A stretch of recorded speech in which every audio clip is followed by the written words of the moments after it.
Hey y'all, how y'all doing? Happy Sunday. Cheers. Let's get into it. This week's episode, or midweek episode, because today is Wednesday, and I'm glad to be here with you guys again. This episode is called Plague in the Black Community.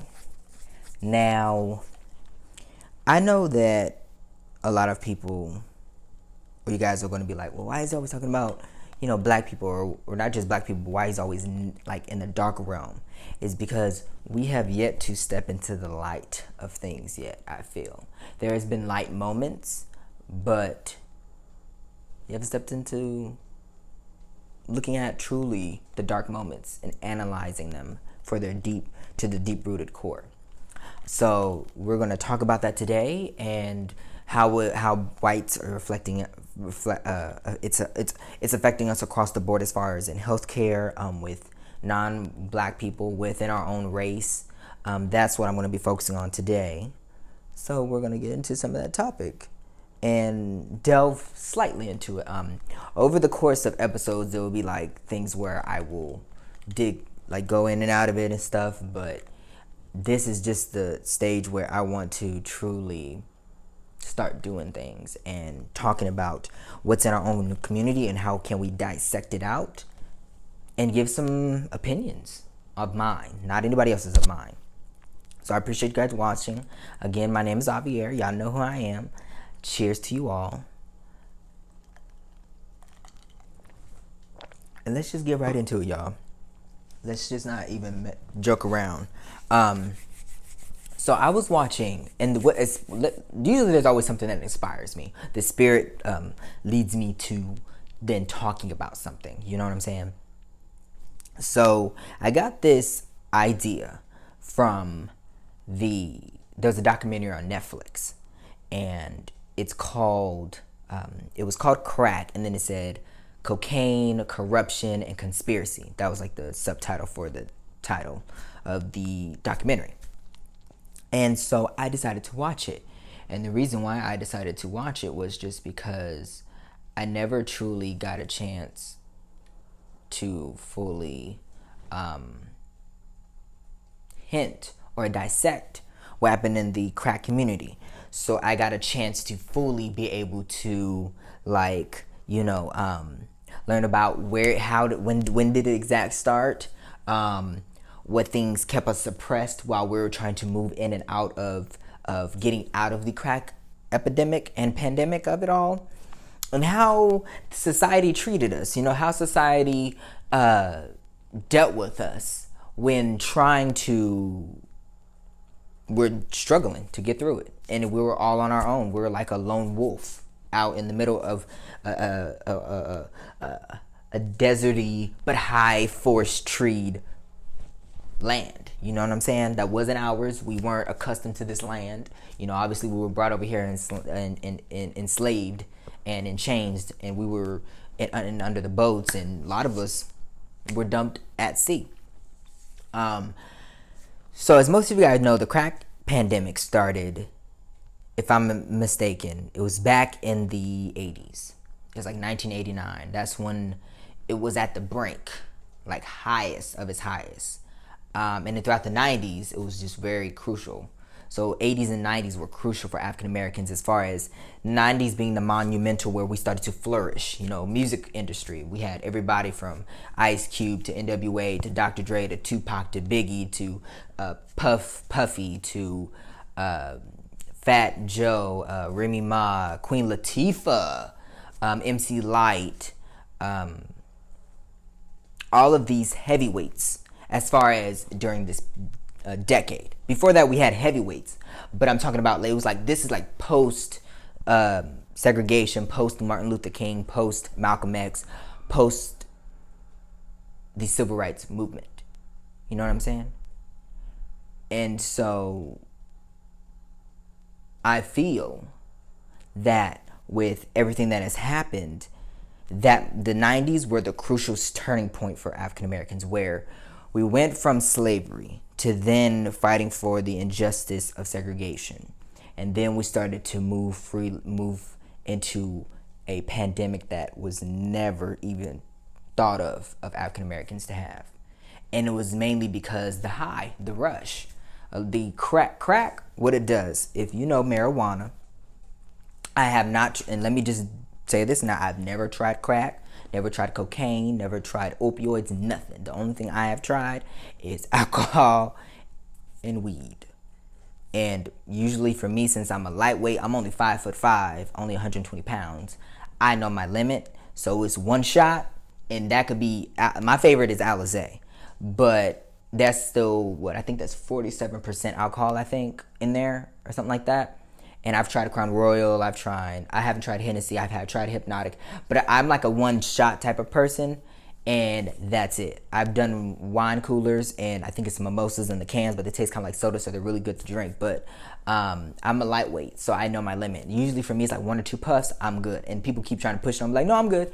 And then, because I know myself, I may not feel the effects now, but then I'm going to feel it. And I don't like to be intoxicated. I really don't. I will to have fun, but I usually don't like to when I'm at someone else's house. I like to be in the privacy of my own home. And I'm not a smoker like I don't smoke weed at all. I think the last time I even smoked was last year during New Year's when I was at a party, and that was it. And it was like a small little get together. And even then I had smoked a little too much, and then I drunk too much. And then I was kind of like, I wasn't all over the place, but I get sleepy. Anytime I do alcohol or anything, I get sleepy because I'm like, it's like it relaxes me, and I like that. But I rather do that in the privacy of my own home, and then I go up to bed, because people get raped, people get beaten, people get kidnapped, people get thrown by the side of the road. Just crazy stuff happens. Or you can be out in the public and then cops come, with this day and age with Black Lives Matter, everything that's just going on with that. And then even back then with the Black Panthers Party, everything's just, just to save face. And I'd rather just be basically, bottom line, I'd rather be in the privacy of my own home. But yeah, I've never tried crack, never will. I'm not even a pill person. I don't even like taking Advil. I'm the type of person, if I have pain, I'm sucking it out. If I have pain, I'm not going to the doctor. Because even when I felt, I was like not in a depression stage, but when I was in a moment where I thought I was just in deep sadness, I did mention it to my doctor, and he prescribed me the pills. And I still have the prescription, I think. And he prescribed it to me. But I never got it filled, because after consulting with my sister, and then my mom also takes she doesn't take she's not mental, but she just has like bipolar depressive. You know what I'm saying? Like those type of things. She takes medication for that stuff, and high blood pressure. That type of stuff can change you, and then you can become dependent on that. Where then if you go off of it, you're spiraling out of control. So I made the ultimate decision. Am I going to depend on medication to keep me happy? Or am I going to force myself to be on medication to keep me? Or am I going to be the medicine and force myself to be happy, and know when my mood swings are, know when my downswings are, and how to elevate that to a middle ground? And so I made the ultimate decision, say, fuck it. I'm not getting that medication. I'm not going to become dependent on that. I'm not going to allow that to, I need to take it once a day, because I know that if I don't, it fluctuates my levels and I can't control them. So I became a controller of my life and my body and my mind. I don't have bad days. I don't. As far as like that anymore, I think it was just a small window, because at that time my mom was going through surgery. I was having problems at school. I was having problems with my stepdad. I was having problems with just everything. And at the time, I didn't consider my stepdad, he's gone and passed and everything like that. But looking back, he was more of a father than my damn dad. Well, he's not. Well, see, because I consider God my father and them daddy. So stepdad, because dads are not them. But then I also say there's a difference between being a father and a dad, and a mother and a mom.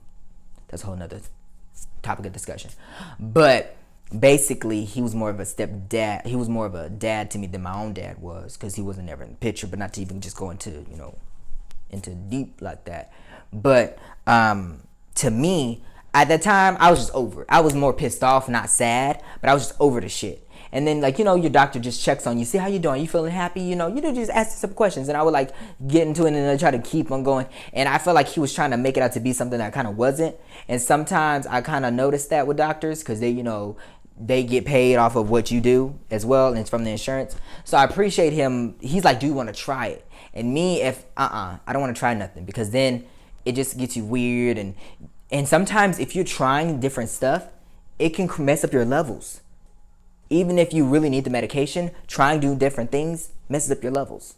Like your emotional levels as far as being happy, sad, you know, the just everything. And I didn't want that. So I said, hell no, I'm not taking medication. So my point is to y'all, because I know I'm just going in and out of it. I don't take medication. I hate it. I think the only thing I take is the Robitussin that my mom gets when she's prescribed, because that shit will knock you out. Like when you sick, you be like for real, and then you wake up replenished and refreshed. I do like Vicks, and I'll do tea and stuff and emergency and stuff, but I really don't do medications. I really don't even do vitamins. Like you guys may say, oh my god, he has smooth skin and stuff like that. I just started doing like my boo gives me this facial stuff that's like, it's like a black skin. I have to show you guys, I have to do a picture. Well, actually, if you see on my Facebook, I've like may post them every now and then. And then I do like a little shea moisture, and I just started that months ago. But even then, I don't like using that because I rather keep my face as natural as possible.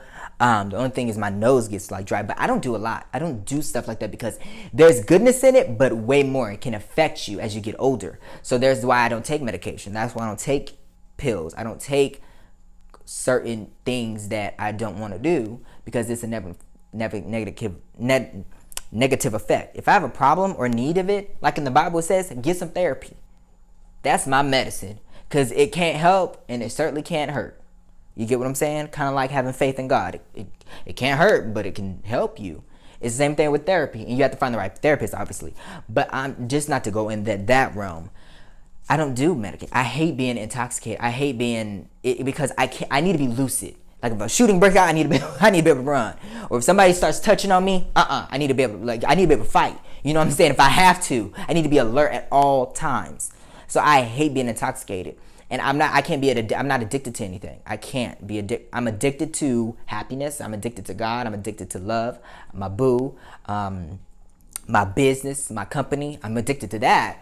But I'm not addicted to anything else that's not that, because it's not what I want. It's not what I need. It's not what I deserve. And I question myself. I'm like, how do people get fucking addicted to crack and pills? And I get that, you go through your sad times. And so I have to take a step, look back at myself and be like, well, Javier, you was at that kind of point, but you are a rarity where you can pick yourself up out of yourself and look down at yourself and observe what you're doing and figure out how to get back to a commonality and complacency. Yeah. You know what I'm saying? And so it's a rarity that certain people have that, and some people are blessed with it, some people are not, and that's kind of the sad part about it. But if you know what I'm talking about, if you're one of those people. So watching this documentary and the history of crack cocaine. Let's just give you the census about it. Back in the 80s, 70s and 80s, the United States there was a war going on in Mexico in between two countries. I can't remember. I think the country was Nicaragua. I think that's what the name of the country was. And there was like dictators fighting over that land. And so the United States was helping them out. But then Congress said, hey, we're wasting our time. Reagan did this. Reagan was like, well, let's help them out. And I don't know the clear reason of why they were doing that. Why they were helping Nicaragua out where the United States wasn't getting anything back in return. Except for just spending money. Well, you guys were spending money over there. Because I wasn't born yet. I'm from Y2K. But back during that time, then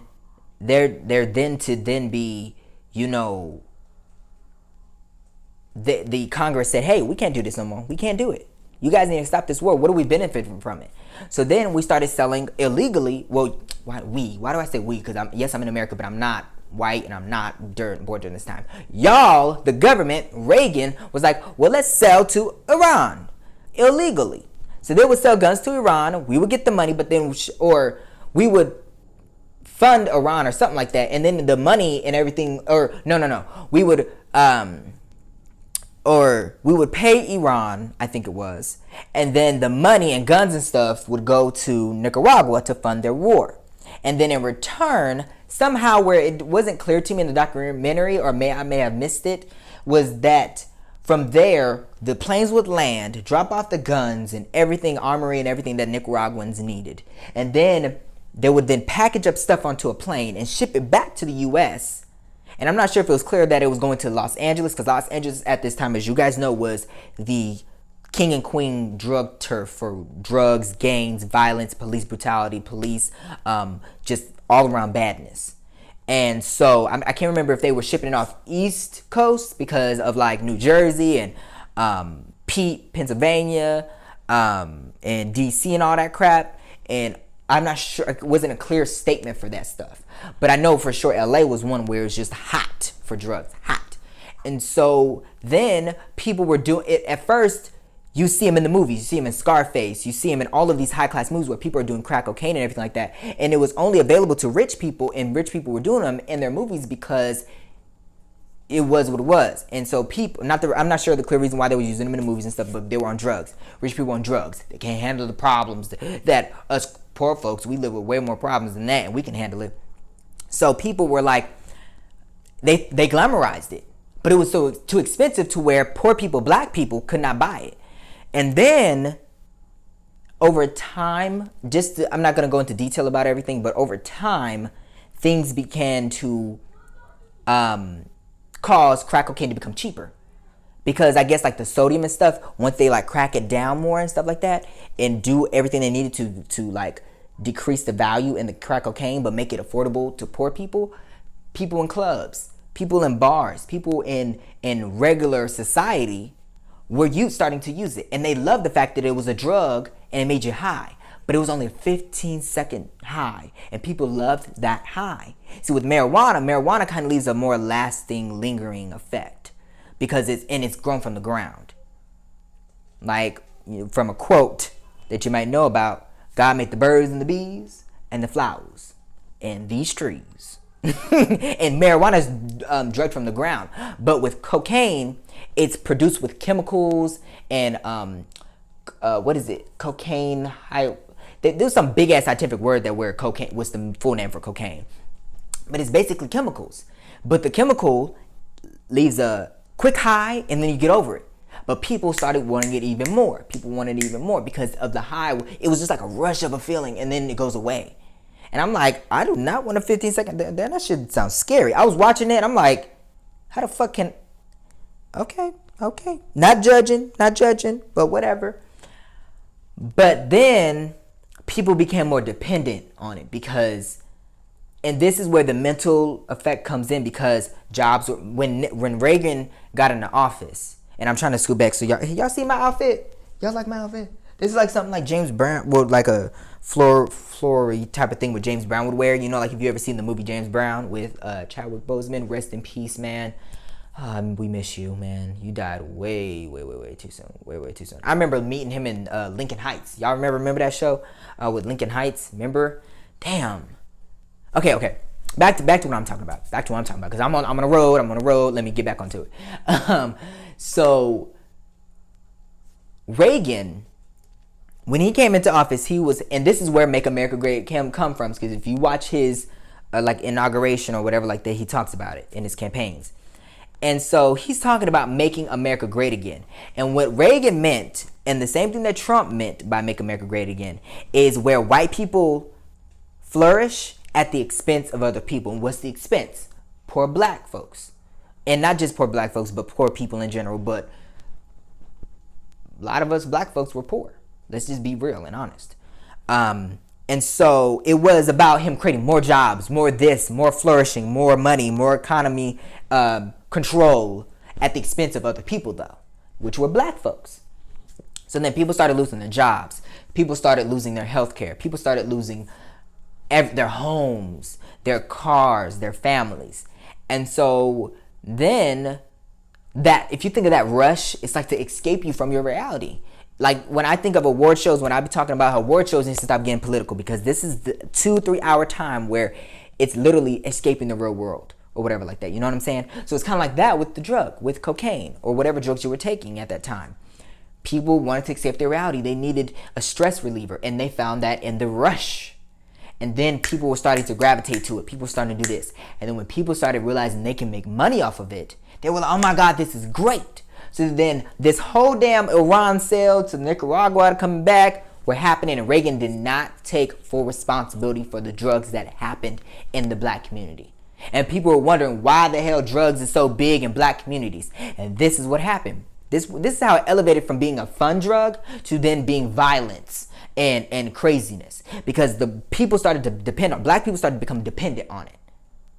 They started to become dependent on it because, and they were still no jobs nearby. Governmental jobs were losing. Post offices, mail post offices, things just factory jobs. Everything just went dispersed. They dispersed. They were like out in the boonies some damn wherever they went. They started to just segregate from African American communities. These communities that just flourished. They just went away. They were cast away, basically. And so during this time where it became popular, and at first it was glamorized, and then regular people started doing it because it became more affordable, because of how they started to use the pipe and it became cheaper and everything like that. See, because back then you would just snort it straight out. But then they started making it to where it can become cheaper, and then all you had to use was a pipe. And the pipe would, once you sniff it, it goes straight to your brain. Or no, it goes straight into your lung, because your lungs is filled with a lot of blood. And so it would then castrate to your damn bloodstream, if I'm using the right word, castrate, I think. Maybe I'm thinking castrate, which would be like cut. Well, whatever, you know what I mean. And it would disperse and just freaking fill up in all of your bloodstream and go to your heart, go to your mind really fast. And people wanted a lot more of that, so that's when they become dependent on it. And so then when these guys that were doing the selling, drug lords and drug dealers, started doing the selling, they were like, oh my God, I'm making a lot of money off of it. They started to glamorize it. They started to build up. They started to buy houses and stuff. And this is where it started to get dangerous. Then drug dealers would then start to control the second part. And then they see somebody else trying to sell too. Or what they'll do is say, hey, you got a lot of customers. I got a lot of customers, but I want more of your customers too, so I can make a lot of money. Let's kill you off. They started killing people. They started beating people up. This is where gangs started to come in, and violence and guns and money started to come into play. And then over time, they would then start buying out the cops to cover for them, or cops became corrupt too. Like y'all know the jam. I'm not gonna tell y'all everything, but y'all know the jam. It just started that's where shit started to elevate and get more dangerous. And this is where the plague came in, because then now we got all this violence coming in. Black people are so poor. Remember, we used to be slaves, and we're still poor at this time. We're just ending out of sin and segregation and still trying to get back on our feet, and everything was good. And then we started losing jobs because of Reagan. And then they say, well, we're the fault of the drugs. But yet, who the fuck is bringing in these drugs?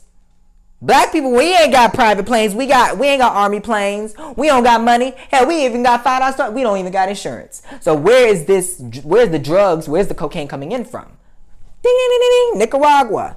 But how is it getting from there? Ding, ding, ding, ding, ding, ding. Reagan's shit went from here to here, back to here. And the drugs came into the United States. But Reagan never took responsibility for this. But what he did do was say, we're going to put an end to it. And then Miss Reagan said, just say no to drugs. Just say no. They started a big ass campaign on it. They had Mike Tyson. They had the damn guy that looked kind of like, he reminds me of Charlie Chaplin, but he's not Charlie Chaplin, but he's got that little hair that's not like this. It's not from Little Rascals, but he's like, I wish I could show you guys who he is, but I don't know his name, but I just know his face, and he has like slick back hair. This is the time of like real Hollywood with like Marilyn Monroe around that time. And they just were like, just say no to drugs. Just say no. And they started this big ass campaign for it. Just say no. And Reagan never took responsibility. We never got the assistance we needed. But what they did do was sign executive and legislative laws to start putting us in prison for drugs. To start taking us down. But a lot of the people that they were taking down were not people that were committing the violence, that were selling the drugs. There were these people, the users, the people that fell on hard times. And they would then start to then send them off to prison. You know what I'm saying? And so as soon as Reagan got out of office, this is where the Bushes stepped in. The Bushes said, you know what? Here's what we're going to do.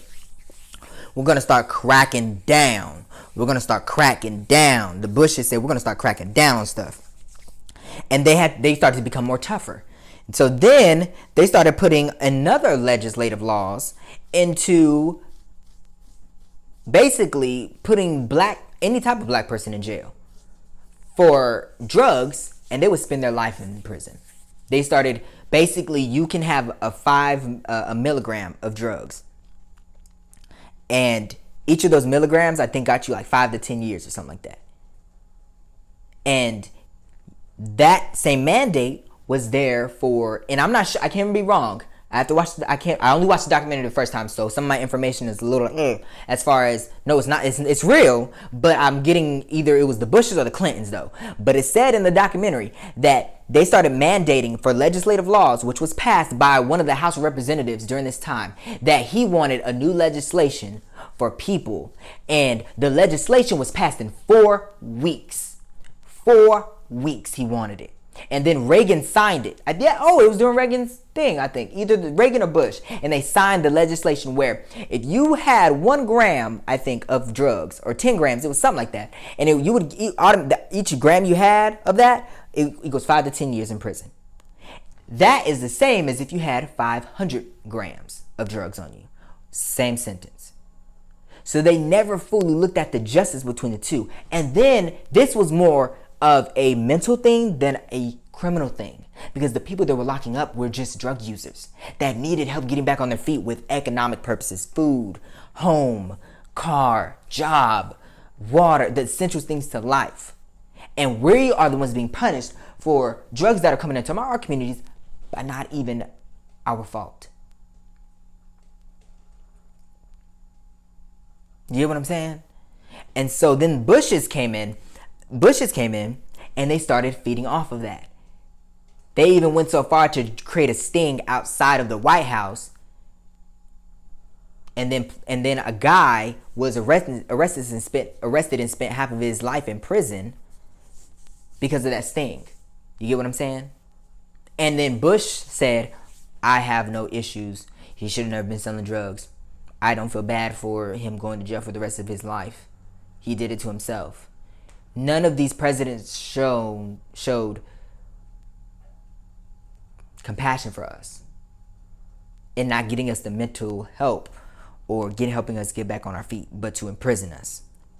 So here you have where prison systems were like at a all-time high, from having 14,000 people to over 140,000 people between the span of like 1998 to like 1990s and shit. Prison systems, and there was a 700% increase in prison systems. And a lot of those people had no offenses. They were just drug users that fell on hard times because the Reagan system, they were like, we're going to bring jobs back. And then people started losing their homes, their houses, stressed out, couldn't see their families. People come back from the war and using the drugs. People were not doing right. And the funny thing is during this time when Bush, Reagan, Clintons, the Bushes all signed these legislations, they were arresting black people. But before black people started using it, they were never arresting white people for using cocaine. They were never arresting whites for using crack cocaine, as you've seen in the movies. And only at this time, before regular people started using crack cocaine, whites were using it. And then when more blacks started using it, and at this time whites were using it more than blacks, but then blacks started taking the boats steam full ahead, they started using it more than whites, but blacks got more arrested than whites. They barely arrested any white people for this. But yet we weren't the ones bringing it in. You get what I'm saying? And not once did anyone in office in Washington say, why is this getting, how is this getting into our country? How? And then a Clinton came in and then signed in that 3-strike rule, where twice, third time life in prison. And then Hillary Clinton called us super predators. Didn't know us from a can of paint. Didn't know that we're suffering because there's no jobs in our communities. Healthcare, we're losing our families. Violence. They just looked at us as super predators, while they were the reason that we have cocaine in our communities, that there's suffrage going on with the women, that men can't find jobs, women can't find jobs. There's not equality. Everybody's being sentenced to prison. And a lot of women started filling up these prisons. And that 700% increase in prison usage. Nobody ever asked the question as to how the drugs get into the system. And on top of that, cops were selling drugs too. They would steal from the drug dealers and then start selling on their own. You ever watch the American Gangster or Godfather of Harlem? With the American Gangster has Denzel Washington in it, but then the Godfather of Harlem is Forrest Whitaker. Yes, those were black people, but we didn't start selling that shit in our communities yet. We hadn't. We didn't know where the fuck it came from. But the high caused it to happen. And nobody ever thought to say, well, you need some help. You have a drug abuse. You're dealing with drug abuse or alcohol abuse. They just threw us in prison because it was criminal.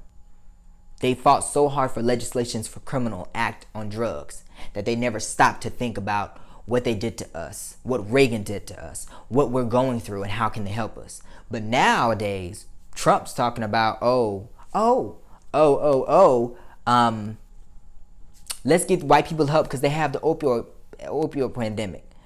White people are dying from drug overdoses. Well, you know what I tell them? Just the same thing that Miss Reagan told us. Just say no. I'm going to start a campaign for white people for opioid addiction. Just say no. Same thing you did to us. Same thing we're going to do to you. And it frustrates me because here we have Hillary talking about, oh, I stand for black people. I stand for this. I stand for that. But yet your white ass called us super predators. And we're supposed to forget about that? Hell no. Fuck you. I don't give a damn. I'm never going to forget that you called us super predators. Ever. And you will never fucking get my goddamn vote. Ever in life. I'm holding on to 1 red cent of little respect for you and your husband. People think what, because you got your dick sucked, you're black now, or you kind of hood? No.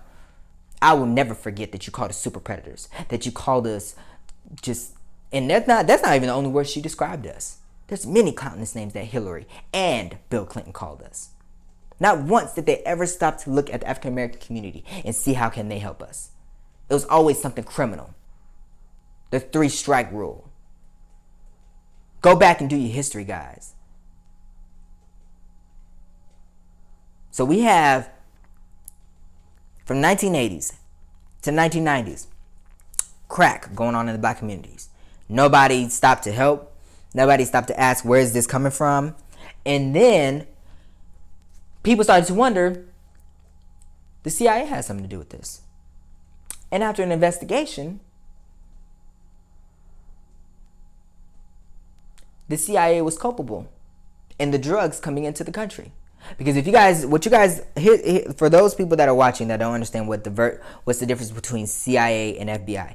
FBI handles more domestic terrorism and things that are at the federal level. CIA handles everything that's international, as far as international terrorists. Like Osama bin Laden, what's his name? The drug lord, El Chapo or whatever. Before he came into the U.S. or whatever like that. They handle foreign terrorists. They're more of like the secret service of the international world type of deal. That's the difference between the two.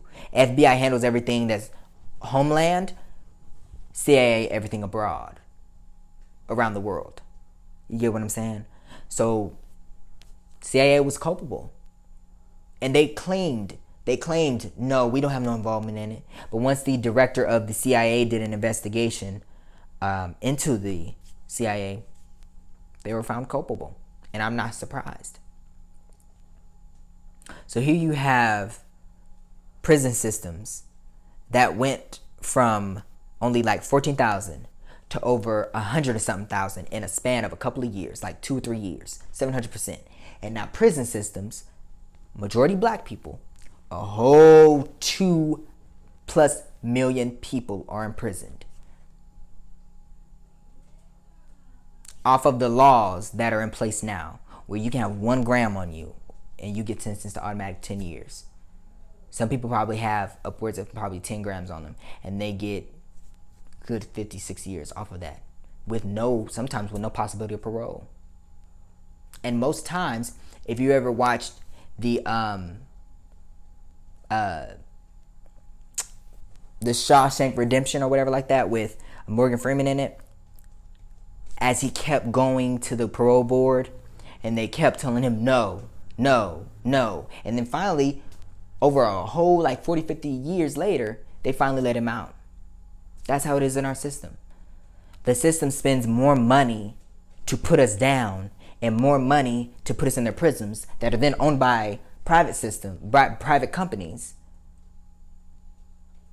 And they reap all money instead of putting that same amount of money and energy into getting us mental help, financial help, educational help, back on our feet and back into our system and back into our world and lifting us up.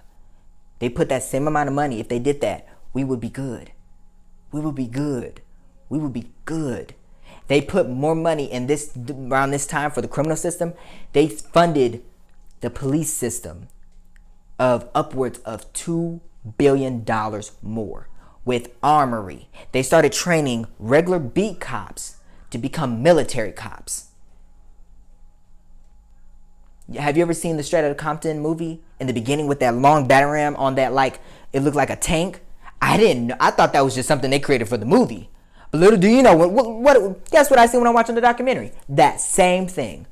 They started training them as military tactics on homeland, like we're domestic terrorists. But black people were treated like domestic terrorists. We're not called that, but we're treated like it. But the Trumpeteers, the Trump terrorists can storm into the Capitol and they're considered protest. And none of them are arrested and treated like us. No legislations are passed for them. But black people, we get the whole entire United States Constitution, Bill of Rights, Pledge of Allegiance. Oh yeah, it sounds that ridiculous. Yeah, we get all that thrown at us and then some. And I keep repeating over and over, we didn't ask to be here. We didn't. They brought us here and they continue to keep pushing us down even more. Reagan pushed us down. The Bushes pushed us down. And yes, the Clintons pushed us down. They did. And you guys want the Clinton era to come back again? Hell no.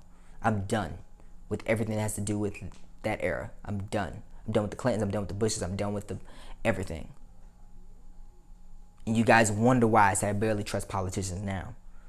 Because everybody's always trying to get to that top office, which is the executive office, the White House. They will step on anybody and everybody to get there. Everybody in the political realm right now, I feel, is gunning for that office. They're not gunning to help people. They're not gunning for the United States Constitution or to do the betterment of the people. They're not. They're just gunning to get to that White House. Take Biden, for example. I'm just starting to trust Biden a little bit. But it took him, he's ran before and he lost. And he's been striving to get to that White House for so long that he's finally gotten to it. And I'm glad his dream is fulfilled. And I'm not saying that he's stepped on people's toes, but I'm just saying there are people that in that kind of space where they will try numerous times. Like Trump, he's tried numerous times to become president. He's lost races or nobody endorsed him. And then finally became president. And look what he did. Which was a whole nother story where I told you guys about last week with the United States Capitol and everything like that. But it's really not politics. It's really not, y'all. This is common decency, common human civilization, where they wronged us for so long. They've wronged us. They're still wronging us today. We're still enslaved. Slavery isn't abolished. Let's be real. The only difference is we don't actually have the chains and handcuffs on us, and the tying by the neck and lynching us, and the KKK is still here. They just put up a noose at the Capitol when the insurrection happened.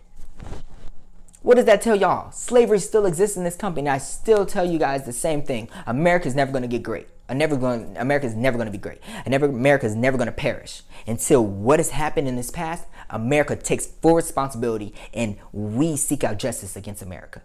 Simple. Plain and simple. It don't get no better than that. We're blessed to still be alive. Y'all like my earrings? I got these for my job. Yeah, I like them. I'm blessed. I'm blessed to be here. We're blessed to be here. I'm grateful to wake up every day. I'm grateful. But to tell you the truth, I don't like America. And I told you guys, America is great without all of the bullshit that's happened over 400 plus years since this land was stolen from Native Americans. Let's be real. You know, this crack pandemic was our fault. Yes, as black people, because we saw what it did to people. We saw what it did to people, but we didn't pay attention. You know, we didn't pay attention. And I think that for us, we plagued ourselves too. Not just white people. Not just white people. And I'm here to tell you the facts straight. This is the analytical Asher. I told you guys I'm going to give you the left, right side, the middle side, and then all of it and give you my take on it. We're to blame too for the plagueness in the black community. We are too. We can't just play. We can mostly blame white people. Yeah, we can. And I'm not talking about, there are today white people that are really good. They hold on to black people. They do. They cherish us. But truth be told, like I told you guys, I have yet to see one white person go into their community and diminish the KKK. Really talk shit about their own community and say we need to get our shit together for black people. We need to stop doing this to them. Yet to have seen it. And they still put us in that, when they say racial inequality, no, it's a black racial inequality. Because yes, you have Mexicans working in the field for dirt cheap. Yes, you have Mexicans and kids being separated from their families. But this has been going on in the black community for way longer. So why are people so pissed off that Trump did it?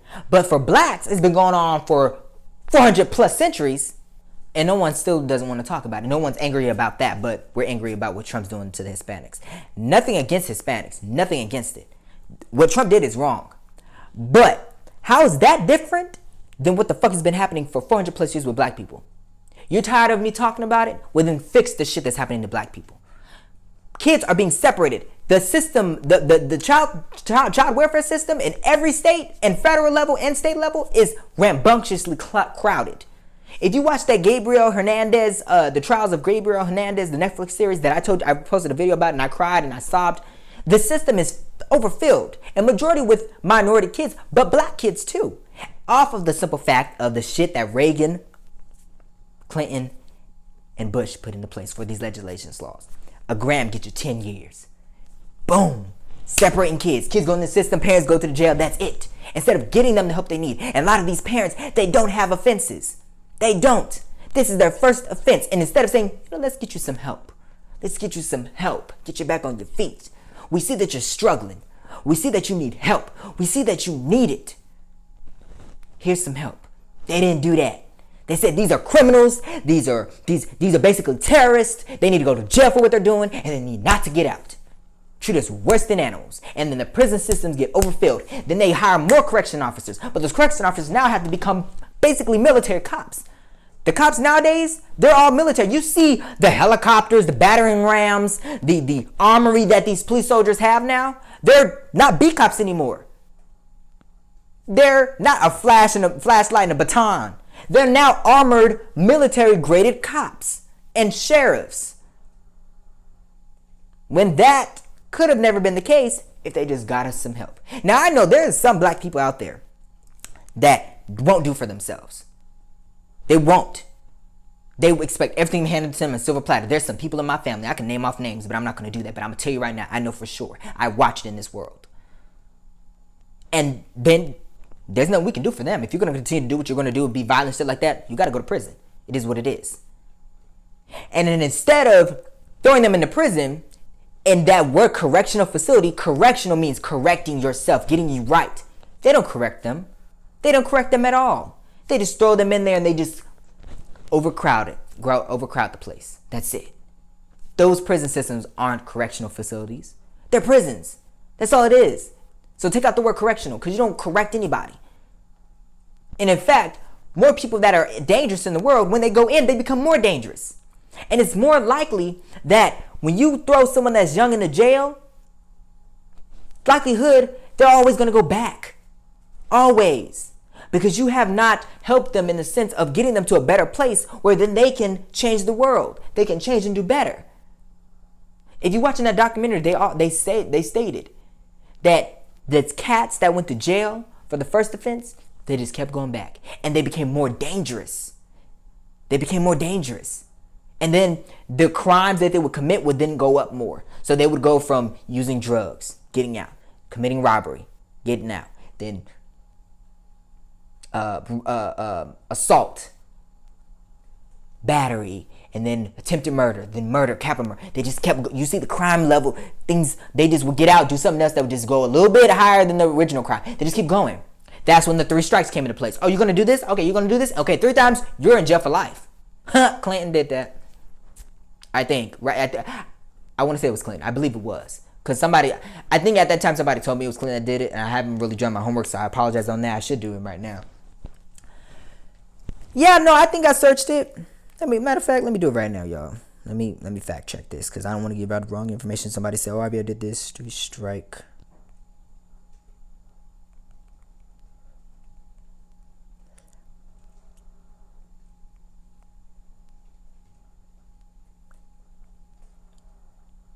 Yeah, 1997.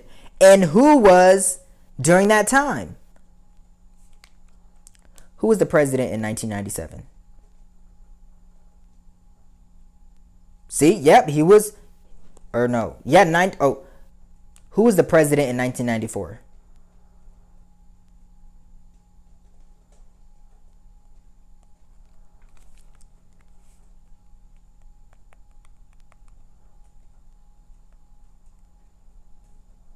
Bill Clinton was the president in 1994. Yeah, 1993 to 1994. See what I'm saying? So I know what I'm talking about. And so he may not have been he probably wasn't the one that actually introduced it, but it was underneath his administration. Come on now, that 3 strike rule happened, and it was even mentioned in the documentary. So yeah, he was the one that implemented it. Each president created harsher legislations for the drugs during this time in African American time, where African Americans experienced so much disparity. Now, to get back on track, what I'm saying, black people are culpable in the plagueness of our own communities. Black people were selling to each other. They were all about the money. They're all about getting the cars, living the lavish lives that are on TV, glamorizing it up, killing one another. Like, oh, were you selling here? Oh, I'm gonna kill you because I want your customers, or you're not supposed to be selling on my turf. Having gang wars going on, y'all shooting across the street at each other. People are selling drugs to their mother because, oh, well, if she's going to get it from somewhere, she might as well get it from me. When I heard that, I'm just like imagining me as a son selling drugs to my own mama. Fuck the, oh, well, she going to go get it from somebody else. Go get us some damn help. You know what I'm saying?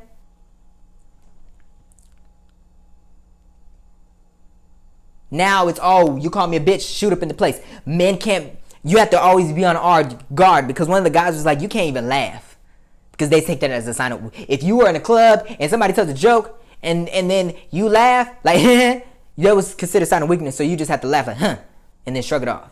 You couldn't dance in the clubs. Men couldn't dance because you have to be on guard and shit like that. Like, the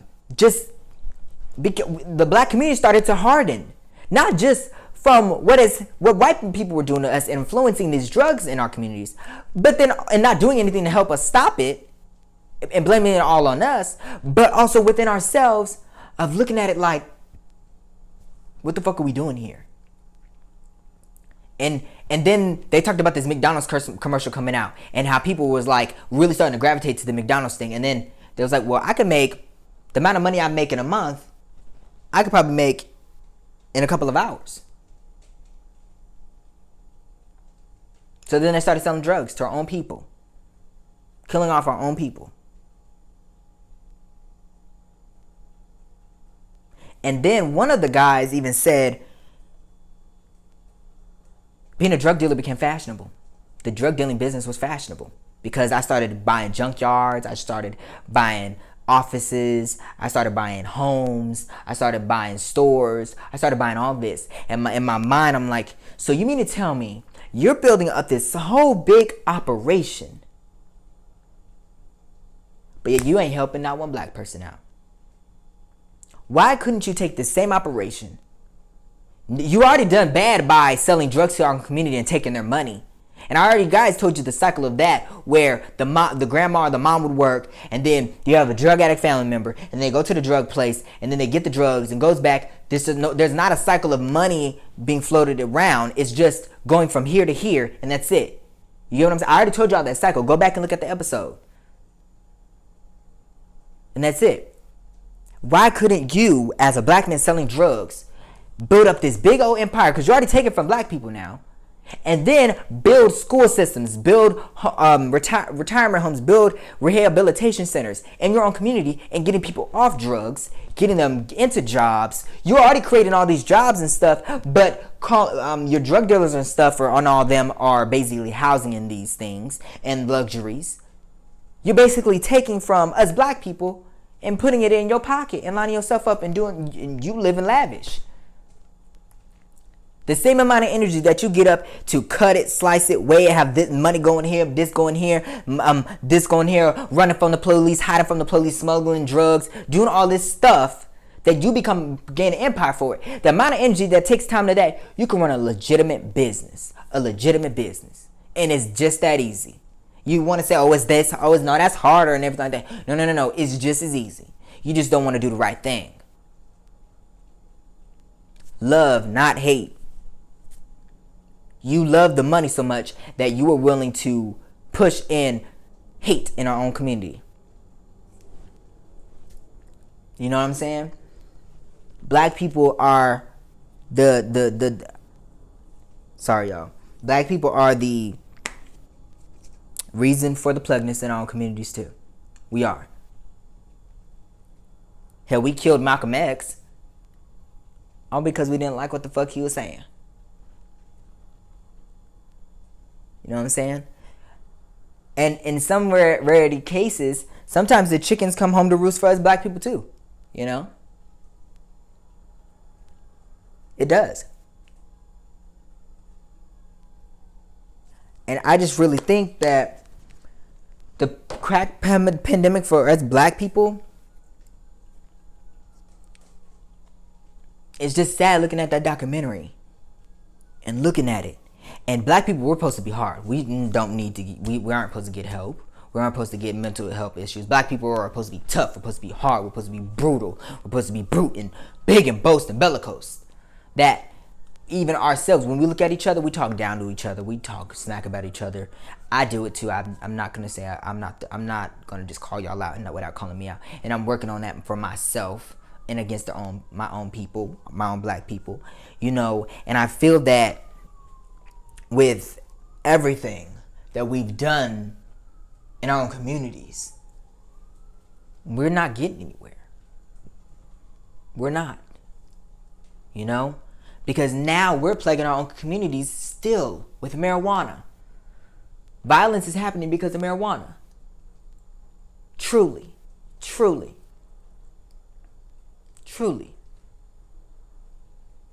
We at the height of marijuana, people were killing each other over that too.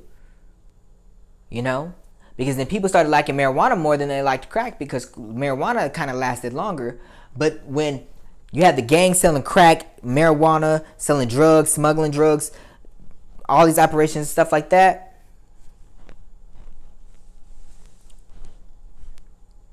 you know what I'm saying? You get my drift. You're following me. You're following me, y'all. You're following me. We're blessed to still be alive to this day. We're blessed. You know, I'm not sure if you can see it, but we're blessed. And I'm grateful to be alive. Thank you, God.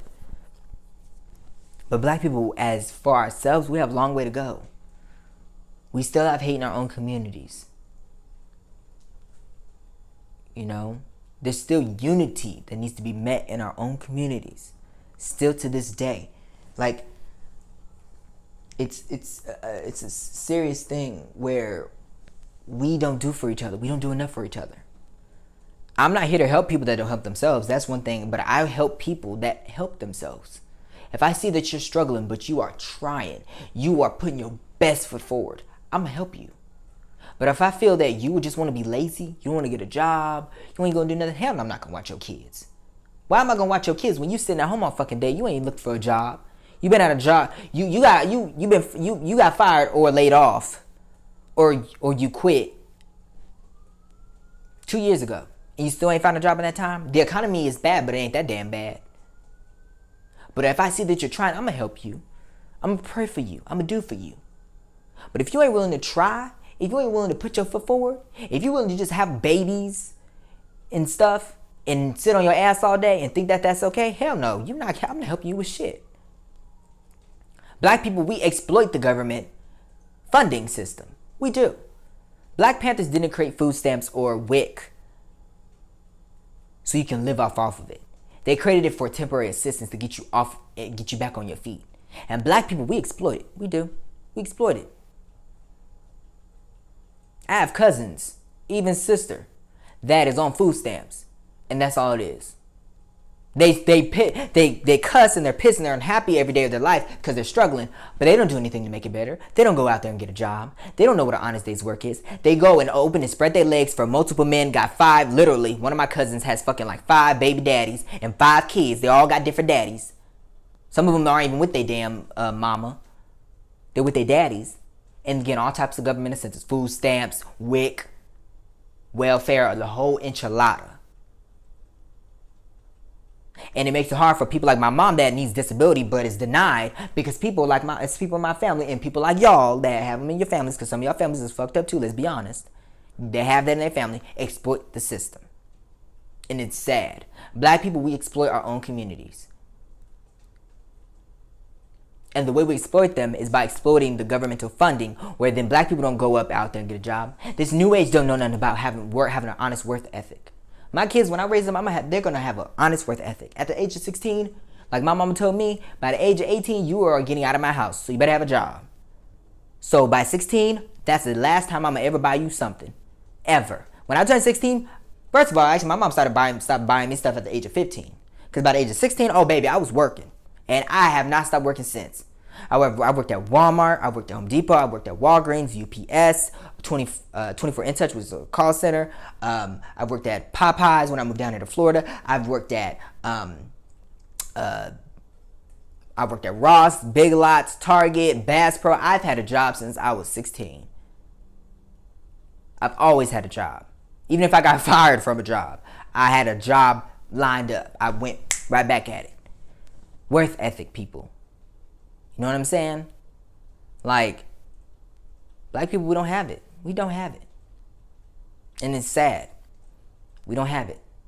Because people think they too shabby or too good to go earn an honest work pay, an honest day pay. They think that they supposed to just sit on their ass all day, have babies, or have baby daddy or baby mama drama, and that's it. My tax dollars don't go to you can just live on government assistance forever. It goes to temporarily help people that need help getting back on their feet.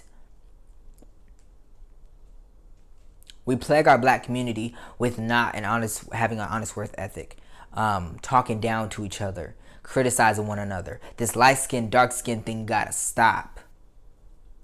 The white man wanted you to have that. That's the reason why he raped black people, because then he wanted to create lighter skinned people, and then they would become the house N-words, or they would then, let's be honest, with this whole light skin thing, whites used to rape. There's honestly light skinned people that where it didn't come from white people and black people having sex, or white slave owners would then rape the slaves, and then the baby would come. There were honest light-skinned people.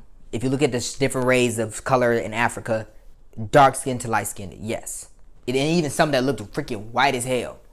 You know what I'm saying? Like white, pasty white. You know, like white. With no pigmentation color in their skin. But truly, at least in America, where it was just literally whites and dark slaves, like black people slaves, Negroes, and some kind of light-skinned slaves, there was a certain, like, if you had, basically in America, if you had an ounce of a percent of black in you, you were considered black. And then there's that brown paper bag test that they used to do. And if you were this color, you couldn't be on stage with an artist or whatever. You know what I'm talking about. And My black people, light skin or dark. Why are we sitting here arguing about, this goes into the plaguing part. We're plaguing each other.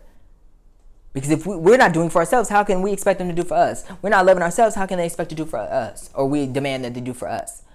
Or stop tormenting us or calling us the N-word. White masses used to rape the slave owners, or slaves, forgive me, create light-skinned babies, move them in the house, and train them to hate their own parents. And in a way, they knew that that was their mama, but in a form of fashion, they still hated their mama because they were slaves, or their daddy because they were slaves.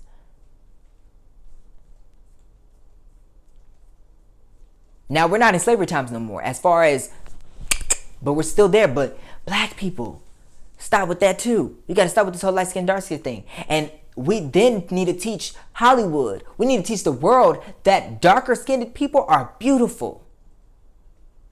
That you're so dark that you look blue, beautiful, amazing, sexy, brilliant, mindful. Hell, even then, sometimes maybe even smarter.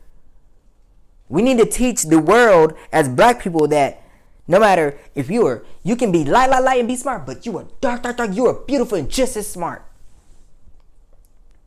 And we don't do that. We don't. At least not enough.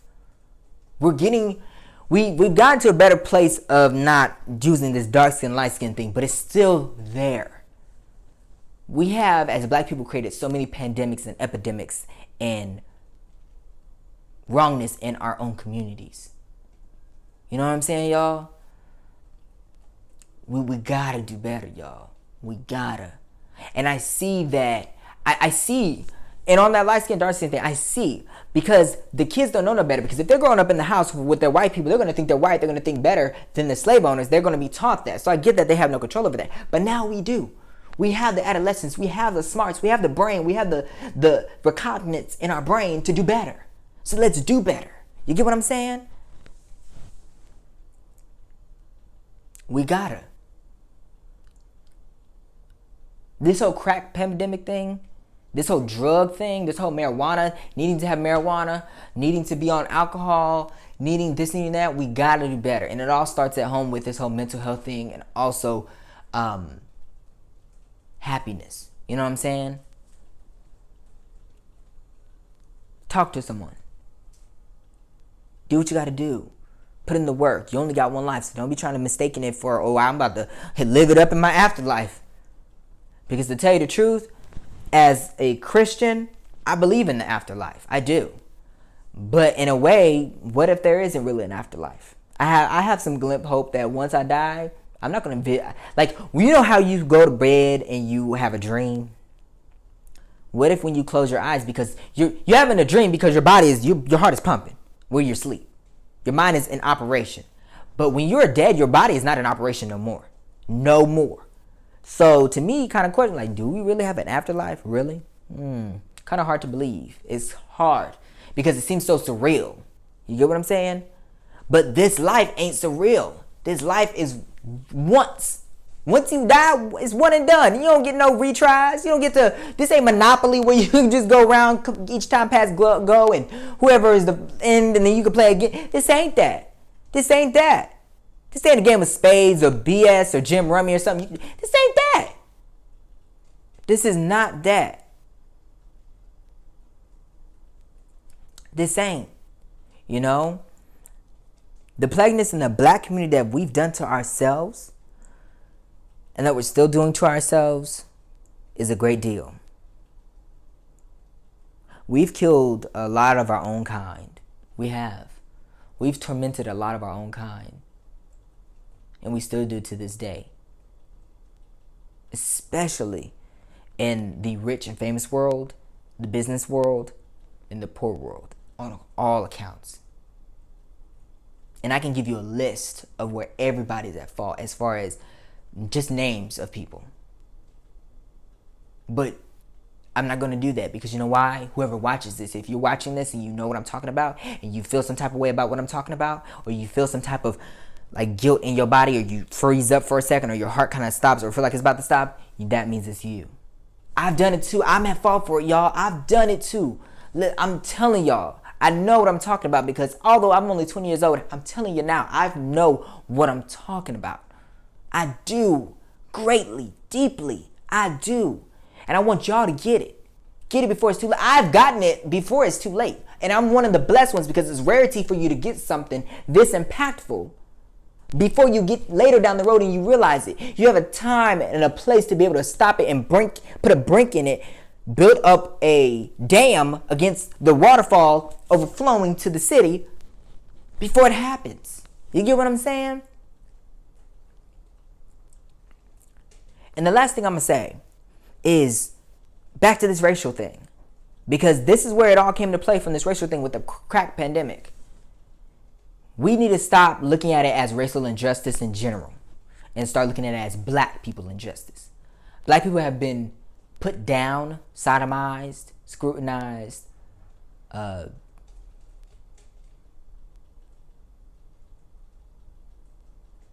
so long, you know. We've been crucified for so long. We've been nailed to the cross. And we continue to. And with this crack pandemic of how it happened and how they treated us with it is a stampede moment in time to show you that they needed the government, everyone in government now and back then needed, and in the future need to stop looking at it as racial injustice in general, because it's been to black people more so than any other race in this world. Like I told you guys, the Pope of, I think, England or whoever, he said that black people are the number one hated and endure injustice the most in the United States. But I say the world. Like I told y'all, slaves wasn't just in the United States as far as black people and Negroes. Italians had us, the UK had us, everybody had us. They did. Because they thought of us as less than. Because remember back then, like I told you guys, the history, when everything was Pangea and the world began, they felt like, oh well, the lighter skins felt like dark-skinned people were the ugly ones, the rotten ones. So they came up with the terminology white and black. And then they started treating dark-skinned people less than. That's how it all got started. And last time I checked, the only people that are dark-skinned are Africans. There's some dark-skinned Asians, Russians, and UKs and stuff like that. Don't get me twisted, but then they're still considered black. Let's be real.